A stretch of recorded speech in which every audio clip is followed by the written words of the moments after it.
अस्सलाम वालेकुम प्यारे स्टूडेंट्स, क्या हाल चाल है। उम्मीद करता हूँ आप सब खैरियत से हैं। आज का हमारा टॉपिक बहुत ही इंपॉर्टेंट है, रिफॉर्मिंग। लास्ट टॉपिक में हमने क्रैकिंग पढ़ा है, आज हमने पढ़ना है हाइड्रोकार्बन्स की रिफॉर्मिंग। तो यहां पर आपको मैं एक बात बताता चलूं कि जो हमने क्रैकिंग पढ़ा था पिछली वीडियो में, क्रैकिंग क्रैकिंग क्या करती थी। बेसिकली क्रैकिंग का मकसद होता था increase the quantity of hydrocarbons, gasoline, sorry special gasoline के लिए हम वो काम कर रहे थे। ठीक है जी, गैसोलीन। क्रैकिंग क्या करती थी, क्वांटिटी मिकदार बढ़ाती थी गैसोलीन की, ऐसे ही है। तो आज हमने उसी के मुतबादल बरक्स हमने पढ़ना है रिफॉर्मिंग। तो रिफॉर्मिंग क्या करती है, रिफॉर्मिंग का काम होता है इंक्रीज क्वालिटी ऑफ गैसोलीन। इसका काम है, इसने गैसोलीन की क्वालिटी इनहांस करनी है। पहले हम मिकदार उसकी बढ़ा रहे थे क्योंकि गैसोलीन जो पेट्रोलियम फ्रैक्शन से मिलता था ऑलमोस्ट 20% मिलता है, जबकि उसकी डिमांड बहुत ज्यादा है। गैसोलीन की, पेट्रोल की बात कर रहे हैं, तो उसकी क्वांटिटी को बढ़ाने के लिए हम बड़े बड़े मॉलिक्यूल्स को तोड़ते थे, जिसको हमने क्रैकिंग कहा हुआ है। ठीक है, अब उसके बाद आता है रिफॉर्मिंग। नाम से जाहिर है, रिफॉर्म का मतलब होता है जरा बनाना, उसको दोबारा से बनाना। ठीक है, किसी चीज को। रिफॉर्मिंग क्या करता है, क्वालिटी इनहांस करता है गैसोलीन की। तो यहां पर हम क्वालिटी इनहांस से पहले चलते हैं जी।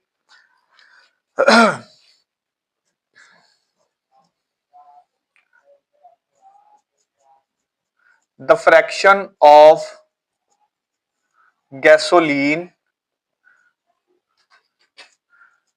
obtained from petroleum is not of good quality। ये चीज याद रखना है आपने कि जो हम डायरेक्ट पेट्रोलियम की फ्रैक्शनल डिस्टिलेशन से जो हमें गैसोलीन का हिस्सा पोर्शन मिलता है, उसकी कोई क्वालिटी अच्छी नहीं होती। ठीक है, वो अच्छी क्वालिटी का गैसोलीन नहीं होता। तो फिर क्या होता है, अगर डायरेक्टली हम उसको व्हेन इट बर्न्स, अगर हम इसको डायरेक्ट ही जलाएं, बर्न करें इन एन इंजन या automobile engine, when it burns in an automobile engine, the combustion can be initiated, the combustion can be initiated before spark plug fire। It can produce a sharp metallic sound which is called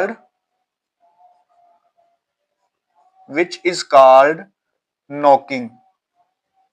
ये चीज अब आपने याद रखनी है, ये मैंने यहां पर लिखा है, इसको देखें। The fraction of gasoline obtained from petroleum, petroleum से जो हमें पोर्शन मिलता है गैसोलीन का, पेट्रोल का जो हमें हिस्सा मिलता है ना पेट्रोलियम से, is not of good quality, वो कोई अच्छी खासियत का हामिल नहीं होता। उसी को अगर when it Burns in an engine, अगर उसी को इंजन में हम जलाएं या जलाने की कोशिश करें, जलते भी हैं, बैड क्वालिटी के भी होते हैं गैसोलीन जो हम जला रहे होते हैं अपने इंजन में, तो क्या करता है, the combustion can be initiated before spark plug fire. तो आपको पता है इंजन में प्लग फायर आना है, तब ही जो आपकी फ्यूल है उसने जलना है, गैसेस पैदा होनी है, तो फिर आपके पिस्टन ने मूव अप करना है, तो क्रैंक शाफ्ट से ट्रांसमिशन होनी है, तो आपकी हरकत होनी है, आपकी बाइक है, कार है, जो भी है उसकी। तो वो जो प्लग फायर आता है उससे पहले ही जलना शुरू कर देता है, जो बैड फ्यूल होता है प्लग फायर से पहले ही जल जाता है। तो उससे क्या होता है, it can produce a sharp metallic sound. तो उससे एक मेटेलिक साउंड प्रोड्यूस होता है जिसको हम नॉकिंग कहते हैं। मेटेलिक साउंड होता है, जैसे मेटल्स का आपस में साउंड नहीं होता, उस तरह का एक साउंड इंजन से उसकी आवाज आने लग जाती है, उसको हम नॉकिंग कहते हैं। तो ये एक निशानी है कि बैड क्वालिटी फ्यूल को जब हम यूटिलाइज कर रहे हैं तो नॉकिंग आएगी, जिससे इंजन की एफिशिएंसी भी डिक्रीज कर जाएगी। वो जल्दी, या जाहिर बात है जल्दी कंज्यूम हो रहा है तो इंजन की एफिशिएंसी पे भी फर्क होगा, जबकि उसका हमें इतना फायदा भी नहीं होगा। तो ये जो है ना, इसकी क्वालिटी को एनहांस करने के लिए हम टर्म यूज करते हैं रिफॉर्मिंग की। अब यहां पर नॉकिंग ऑर्डर जो है मैं आपको लिख दूं कि नॉकिंग कैसे खत्म की जाती है और कौन कौन के हाइड्रोकार्बन्स हैं, कौन कौन से हाइड्रोकार्बन्स हैं जिनमें नॉकिंग, जो नॉकिंग कम से कम प्रोड्यूस करते हैं। नॉकिंग ऑर्डर जो है वो कुछ यूं है कि सबसे ज्यादा जो नॉकिंग आपको देते हैं ना, वो देते हैं स्ट्रेट चेन हाइड्रोकार्बन्स। सबसे ज्यादा नॉकिंग ये देते हैं। उसके बाद इससे कम नॉकिंग आपको देते हैं ब्रांच्ड चेन। ठीक है जी, ब्रांच्ड चेन हाइड्रोकार्बन्स जो होते हैं ना, उसके बाद ये कम नॉकिंग देते हैं, ये सबसे ज्यादा नॉकिंग देते हैं। उसके बाद भी जो कम नॉकिंग देते हैं वो होते हैं olefins, alkenes, as you know that. ठीक है, और सबसे कम जो नॉकिंग देते हैं वो होते हैं नेफ्थालीन्स। अब यहां पर ना ये बात आती है कि हमें स्ट्रेट चेन हाइड्रोकार्बन्स जो पेट्रोलियम फ्रैक्शन से मिलते हैं, उनको जलाने की बजाय उनको ब्रांच चेन बना लेने चाहिए, या ओलिफिन्स में कन्वर्ट करना चाहिए, या नेफ्थालीन। ये डिपेंड करता है आपके इंजन के ऊपर। आपका इंजन सिर्फ और सिर्फ किसको इजाजत देता है बंद करने की, ब्रांच चेन या स्ट्रेट चेन को। ऑयलीफिन्स तो फिर ऑयल्स होते हैं ना, दूसरे गाढ़े ऑयल्स, उनको जलाने के लिए टेम्परेचर बहुत हाई चाहिए और बहुत ज्यादा रिक्वायरमेंट। ऑयलीफिन्स इंजन में नहीं चलते। तो हम क्या करते हैं, स्ट्रेट चेन तो जला ही रहे होते हैं, तो हम क्या करते हैं, इस स्ट्रेट चेन की कन्वर्जन करते हैं ब्रांच चेन में, जिसको हम रिफॉर्मिंग कहते हैं। ठीक हो गया।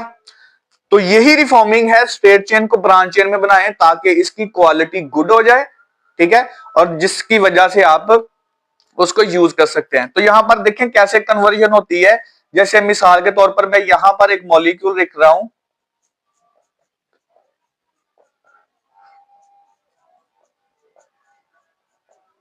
1 2 3 4 5 6 7 एंड 8। एक मॉलिक्यूल मैंने लिखा 1 2 3 4 5 6 7 8 ऑक्टेन। तो इसका नाम क्या होता है, एन ऑक्टेन। स्ट्रेट चेन है ना, ये एन ऑक्टेन का मैंने एक मॉलिक्यूल लिख दिया, एक कंपाउंड लिख दिया। अब इसको मैं क्या करूंगा, कन्वर्ट करूंगा in the presence of some catalyst. तो कैटालिस्ट यहां पर हीटिंग होगी, ठीक है, और साथ में कैटालिस्ट होगा AlCl3, कैटालिस्ट होगा AlCl3। अच्छा जी, अब इसकी रिफॉर्मिंग कैसे होगी कि आपके पास एक ये वाला मॉलिक्यूल बनेगा।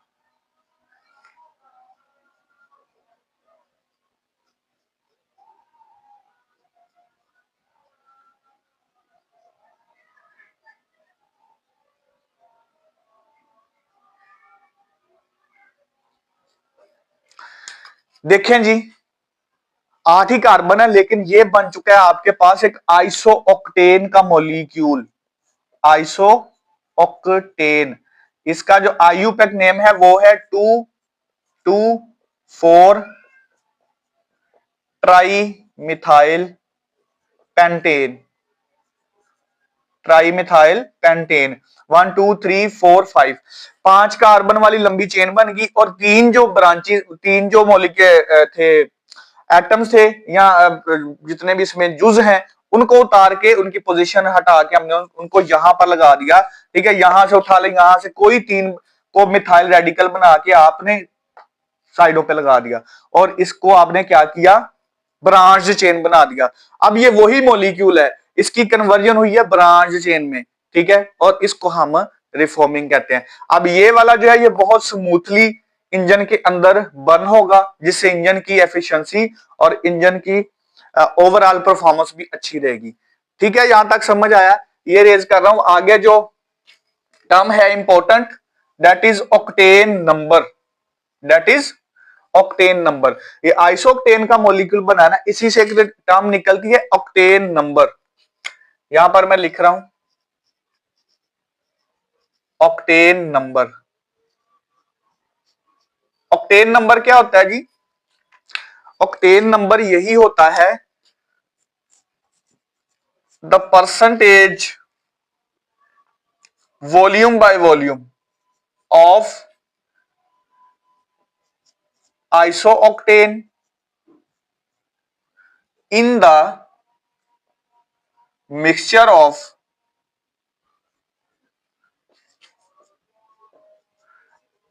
isooctane and n-octane।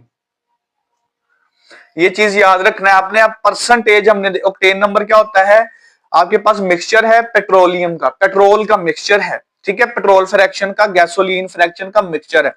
अब उसमें परसेंटेज वॉल्यूम बाय वॉल्यूम देखनी है आपने कि आइसोक्टेन कितने परसेंट है। जितने परसेंट आइसोऑक्टेन उसमें पड़ा होगा वो ऑक्टेन नंबर कहलाता है। हायर ऑक्टेन नंबर रिक्वायर्ड होते हैं, अच्छी, उनको माना जाता है वो अच्छी क्वालिटी के फ्यूल्स हैं जिनके ऑक्टेन नंबर ज्यादा होते हैं, यानी कि अब आपने यहां पर याद रखना आइसोक्टेन जो है ऑर्बिट्रेरी आपको 100 ऑक्टेन नंबर देता है जो आइसोक्टेन है, अगर अकेला ये हो तो ऑक्टेन नंबर इसको नोट कर लें। ऑक्टेन नंबर जो होता है ना बेसिकली, अब उससे लिखते हैं कि ऑक्टेन नंबर के क्या फायदे होते हैं। तो यहां पर लिखते हैं जी ऑक्टेन नंबर क्या करता है।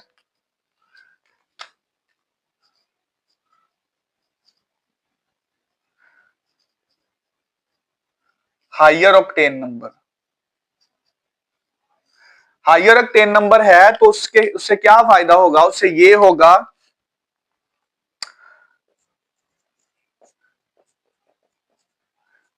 Less likely to produce knocking. इससे एक तो है कि इससे नॉकिंग नहीं पैदा होगी, ठीक है, अच्छी क्वालिटी का फ्यूल बन गया ना। उसके बाद कंबस्ट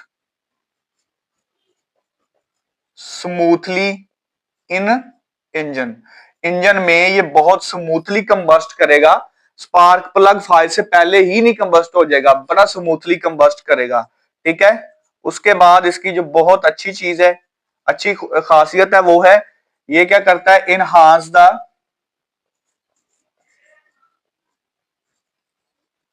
एफिशिएंसी ऑफ इंजन, ठीक है, इंजन की एफिशिएंसी भी एनहांस करता है। तो जो हो आपका हाई ऑक्टेन नंबर है वो क्या करता है जी, एक तो नॉकिंग कम हो जाती है, नॉकिंग नहीं आती, दूसरा उसकी कंबस्शन बहुत अच्छी होती है और इंजन की वो एफिशिएंसी भी एनहांस करता है। तो इस प्रोसेस को हम रिफॉर्मिंग कहते हैं, ठीक। तो इसके बाद साथ ही आपका वो कैटालिस्ट आता है। कैटालिस्ट हम इसमें एक यूज करते हैं रिफॉर्मिंग में, दैट कैटालिस्ट इज दैट, जिसको हम कहते हैं TEL। ये कैटालिस्ट यूज किया जाता है। इसका फुल जो नेम होता है, फुल नेम इसका होता है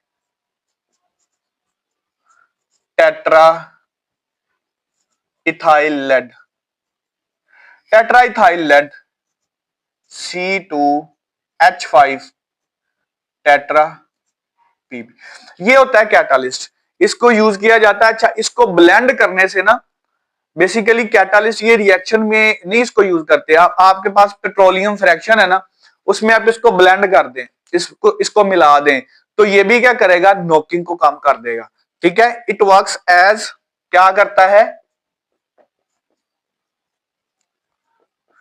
it works as negative catalyst, it works as negative catalyst, ठीक है जी। अच्छा, it reduces, it reduces the knocking. ये इसके फायदे होते हैं। इसका एक डिसएडवांटेजेस भी आपने देखना है। इसका एक डिसएडवांटेज है,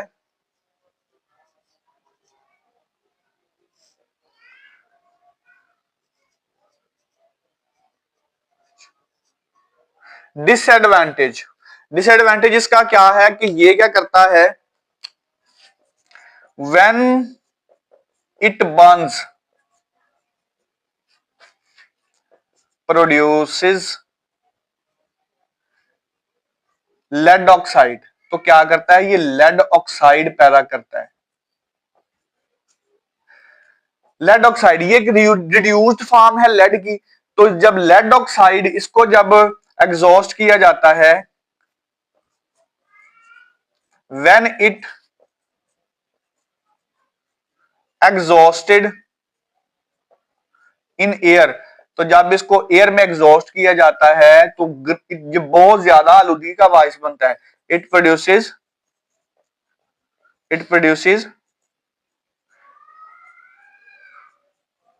एनवायरमेंटल पॉल्यूशन। ठीक है, ये आपने याद रखना है कि जब इसको लेड ऑक्साइड, अच्छा ये है कि रिफॉर्मिंग से लेड, ये TEL आपको बचा देता है, रिफॉर्मिंग नहीं करनी पड़ती है, ये सस्ता पड़ता है, लेस कॉस्टली होता है। तो इसको क्या करते हैं कि आप ब्लेंड कर देते हैं जी पेट्रोल में या गैसोलीन में, तो ब्लेंड करके इसको मिलाने से आप उसको यूज करेंगे, इंजन की एफिशिएंसी भी अच्छी आएगी, नॉकिंग भी कम हो जाएगी। लेकिन साथ में एक नुकसान है इसका, वो क्या है कि इसके जो एग्जॉस्ट इंजन देगा ना, इसके साथ वो लेड ऑक्साइड होता है जो कि एयर पोल्यूशन का बायस बनता है और बहुत खतरनाक एयर पोल्यूशन होती है इसकी वजह से। तो इस वजह से इसका यूज कम होता है, ये लिमिटेड है, जबकि रिफॉर्मिंग का पूरा जो प्रोसेस है वो लीगल है, वो अच्छा है, वो फायदेमंद है। तो इस टॉपिक को तैयार करिए नोट करके, एग्जाम के पॉइंट ऑफ व्यू से बहुत इंपॉर्टेंट है। उम्मीद करता हूं आपको पसंद आया होगा। मिलते हैं नेक्स्ट वीडियो में, अपना ख्याल रखिएगा। अल्लाह हाफिज।